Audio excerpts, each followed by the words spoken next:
Assalomu alaykum, hurmatli YouTube kuzatuvchilari. Bugun 2025-yil 22-iyun sanasi, kechki soat 17:30.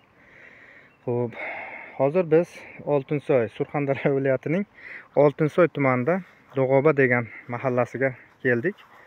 Mana shu joyda bir mol ferma bor. O'sha mol fermani kirib kelish joyida mana shunday yaxshi dala maydoni bor ekan. Umuman oldin hech qachon ekin ekilmagan. Mana shu joyga bizning jiyanimiz dehqonchilik qilgan. Demak, bu yerga kelishimizdan asosiy maqsad mana shu pomidorlar kasallikka uchragan deyapti. Bu nimadan? Ishlov berishimizda nima kamchilik bor? O'sha kamchilikni o'rgansak, o'sha kamchiliklarni bartaraf qilish ustida ishlayman deyapti. Mana ko'rib turibsiz. Mana shunday barglar buralib, stressga tushib qolgan.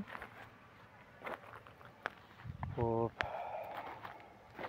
Bungacha 20 kilogramm karbamet berilgan ekan va bargdan bir marta vitamin berilgan.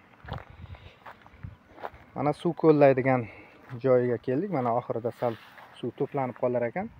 Mana buni poyasiga qarang. Bu juda ham ajoyib holatda. Hosilga kirib qolgan. Mana bu yerda stressga tushish alomatlari yo'q. Yashil massa normada. Xo'p. Ana endi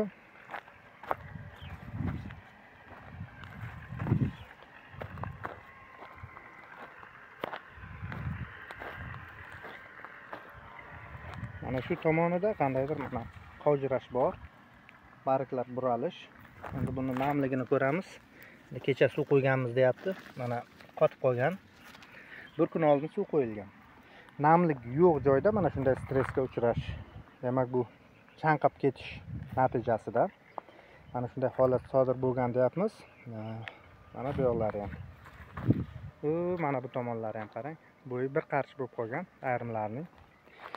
Demak, pomidorda kasallik yo'q. Shuni aniqladik. Hasharot yo'q, biron dona hasharot yo'q. Mana suv qo'llagan joyini mana ko'rib turibsiz. Tagida nam bor. Endi buni sug'orish bilan sug'orishning farqi bor. Tez-tez suv qo'yamiz deyapti, faqat bir yugurtirib.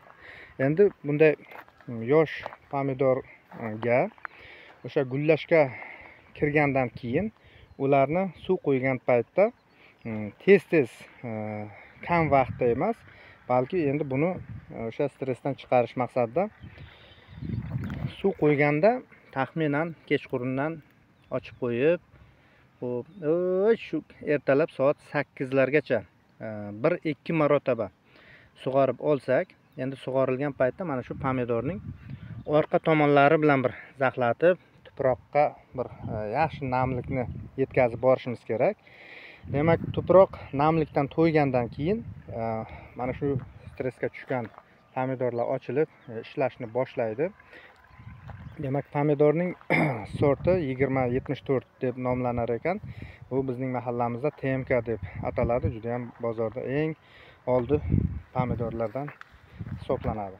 O'sha bankabob yopish uchun keyin transport tayyorligi ham juda ham yaxshi bo'lgan, juda ham yaxshi urug' ekilgan. Xo'p, endi bunga asosan azot berilgan egatning ichidan.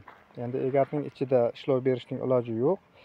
Endi shu suv yuradigan joydan bir amallab fosfor hamda kaliyli o'g'it beriladi. Undan keyin yetarli. Qolganiga o'sha bargdan, aynan bargdan berilish uchun ishlab chiqarilgan o'sha NPK'lar bor. Bular kompleks o'g'it hisoblanadi. O'sha o'simlik uchun nima mikroelement kerak? Keyin o'sha azot, fosfor, kaliysi ham bor. Tarkibida bor elementi ham mavjud.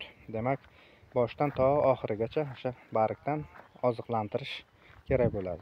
Har 10 kun, 15 kunda. Xo'p, undan tashqari o'sha bargdagi mana bu buralishlarni xudo xolasa mana shu orqa tomonigacha yaxshilab zaxlatib 2 marta suv qo'ysa, bu ochilib ketadi. Bundan tashqari bu o'sha suvsizlikdan stressga tushgan, rivojlanishdan to'xtagan, o'sha namning yetishmasligi sababli o'sha immunitetini oshirish uchun hamda turli mana shu misol uchun zardob yoki sut yoki o'sha do'konlarimizda sotiladigan hop kefirdan olib o'sha 10 litriga yarim litr yoki 1 litr solib 10 litr suvga buni bargdan oziqlantirish kerak. O'sha yod hamda margansovkalar bilan birgalikda. Shu bilan bu dalaning muammosi hal bo'ladi. Endi bular o'sha bu oxiriga chiqqan suv ketadigan joyi yo'q ekan. Endi bizda poyonot ariq deb ataladi.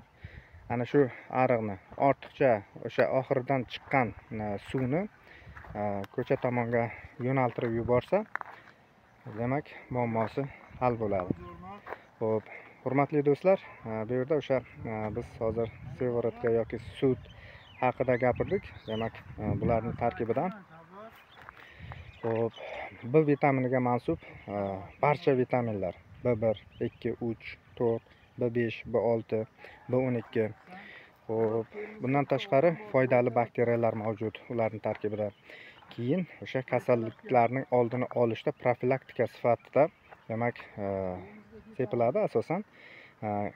Bu o'sha asosan mana shu virusli kasalliklarni oldini olishda juda ham muhim rol o'ynaydi. Shu sababli o'sha zardob bilan oziqlantiramiz hamda kompleks NPK o'g'iti bilan oziqlantiramiz. Hurmatli do'stlar, shuning bilan bugungi videomizni yakunlaymiz. O'sha kanalimizga yuklanib borilayotgan videolarimizni kuzatishda davom eting. Yanada bundanda o'sha kerakli bo'lgan, muhim, foydali bo'lgan chiqishlarni qilib boramiz, xudo xolasa. Xayr, salomat bo'lingizlar.